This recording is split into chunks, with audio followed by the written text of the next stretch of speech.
Hello students, आज हम मांग की कीमत लोच क्या होती है, इसका फॉर्मूला क्या होता है। मांग की कीमत लोच, मांग की आय लोच क्या होती है और मांग की आय लोच क्या होती है, उसका फॉर्मूला क्या होता है, ये समझते हैं। कीमत लोच को क्या कहते हैं? Price elasticity of demand. ठीक है, प्राइस इलास्टिसिटी ऑफ डिमांड मतलब कीमत में परिवर्तन होने से, कीमत में परिवर्तन होने से मांग में जो परिवर्तन होता है, मांग में जो परिवर्तन होता है, उन दोनों का अनुपात हमारा क्या कहलाता है? मांग की कीमत लोच कहलाता है। क्या बोला? कीमत में परिवर्तन होने से मांग में जो परिवर्तन होता है वही हमारा क्या कहलाता है? मांग की कीमत लोच कहलाता है। अगर फॉर्मूला बनाओगे तो वही मैंने पीछे अभी बताया था आपको नेक्स्ट प्रीवियस वीडियो में, delta Q upon Q multiply 100 upon delta T upon P multiply 100। 100 से 100 मिल गया, बचा क्या? Delta Q upon delta P multiply P upon Q. ठीक है, ये उल्टा कर देंगे, डिवाइड में है, मल्टीप्लाई में करेंगे तो ये उल्टा हो जाएगा। ये बन गया हमारी मांग की कीमत लोच का फॉर्मूला। जो मांग की कीमत लोच होती है वो हमारी 5 टाइप्स की होती है, 5 टाइप्स की होती है, 5 प्रकार की होती है। मांग की लोच कितने प्रकार की होती है? मांग की लोच 3 प्रकार की होती है, कीमत लोच, आय लोच और मांग की आड़ी लोच। लेकिन जो हमारी कीमत लोच है वो कीमत लोच के कितने प्रकार है? 5 प्रकार हैं। कौन कौन से? एक इकाई लोचदार, इकाई लोचदार मतलब उसमें इलास्टिसिटी कितनी है? 1 के बराबर है। मांग में अगर 10% का परिवर्तन हुआ है, इसका मतलब कीमत में भी 10% का ही परिवर्तन हुआ है। कीमत में अगर 5% का परिवर्तन हुआ है तो मांग में भी 5% का ही परिवर्तन हुआ है। ऐसी लोच जिसमें जितना कीमत में परिवर्तन होता है उतना ही मांग में परिवर्तन होता है, वो क्या कहलाती है? इकाई लोचदार मांग की लोच कहलाती है। इधर हम एक्स अक्ष लेते हैं, इधर हमारा वाई अक्ष है, इधर ओ है, ओ मतलब ऑरिजिन। इधर हमने क्यू लिया है, क्वांटिटी, इधर हमने प्राइस लिया है। अगर मैं ये ड्रॉ करूं, ये लाइन मांग की इकाई लोचदार है।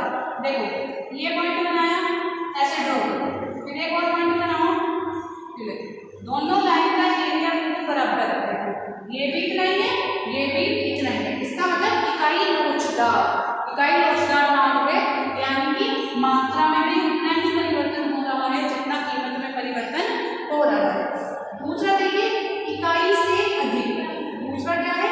इकाई से अधिक लोचदार, इकाई से ज्यादा लोचदार, यानी कि ग्रेटर देन है। जब ग्रेटर देन बन जाएगा, सेम ये एक्स अक्ष है, ये वाई, इधर पी लिया है, इधर क्यू, ऐसे बना दो। 2 पॉइंट ड्रॉ करो, इधर लगाया, इधर लगाया, इधर लगाया, इधर। देखो कीमत में थोड़ा सा परिवर्तन, मांग में बहुत ज्यादा परिवर्तन। अगर कीमत में थोड़ा सा परिवर्तन करने पर मांग में बहुत ज्यादा परिवर्तन हो जाता है तो मांग की लोच कौन सी श्रेणी की होती है? इकाई से अधिक। क्या बोला? कीमत में थोड़ा सा परिवर्तन करने से मांग में बहुत ज्यादा परिवर्तन हो जाता है, तब कौन सी श्रेणी की जो हमारी मांग की लोच होती है? इकाई से अधिक, मतलब 1 से ज्यादा। इसे ऐसे डिनोट करते हैं। तीसरा होता है हमारा इकाई से कम, इकाई से कम, यानी कि मांग की लोच 1 से कम है। इसका डायग्राम देखिए बच्चों, ये एक्स अक्ष, ये वाई अक्ष, इधर हमने पी लिया है, इधर क्यू लिया है। अगर मैं ऐसे ड्रॉ करूं, मैंने ये लाइन ध्यान रखना, लाइन का स्ट्रोक ध्यान रखना, 2 पॉइंट ड्रॉ करने, इधर मिलाइए, इधर मिलाइए, इधर मिलाइए, इधर मिलाइए।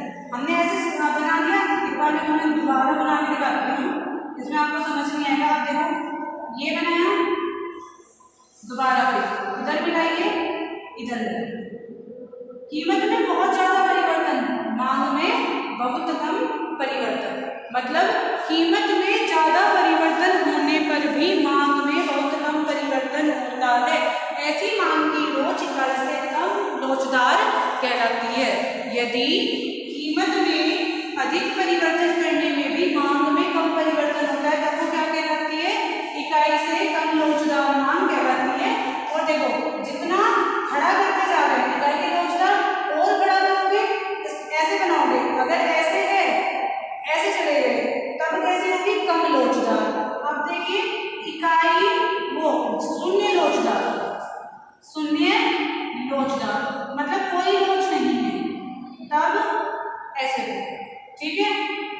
अगर एक पांचवी श्रेणी होती है अनंत लोचदार, क्या अनंत लोचदार, अनंत लोचदार का मतलब ऐसे, अगर देखिए ऐसे एक्स अक्ष के पैरेलल लाइन गई है तो अनंत लोचदार मतलब कीमत में हल्का सा भी परिवर्तन मांग में बहुत ज्यादा परिवर्तन कर देगा।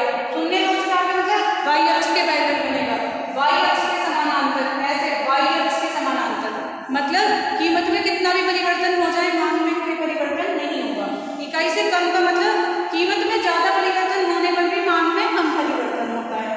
इकाई से अधिक का मतलब कीमत में थोड़ा सा परिवर्तन होने पर मांग में अधिक परिवर्तन होता है। और इकाई लोचदार का मतलब जितना कीमत में परिवर्तन होता है उतना ही मांग में परिवर्तन होता है। ये बात डायग्राम है, ठीक है। तो ये मांग की कीमत लोच हो गई। मांग की कीमत लोच के हमारे 5 टाइप्स होते हैं, इकाई लोचदार, इकाई से अधिक, इकाई से कम, शून्य लोचदार और अनंत लोचदार।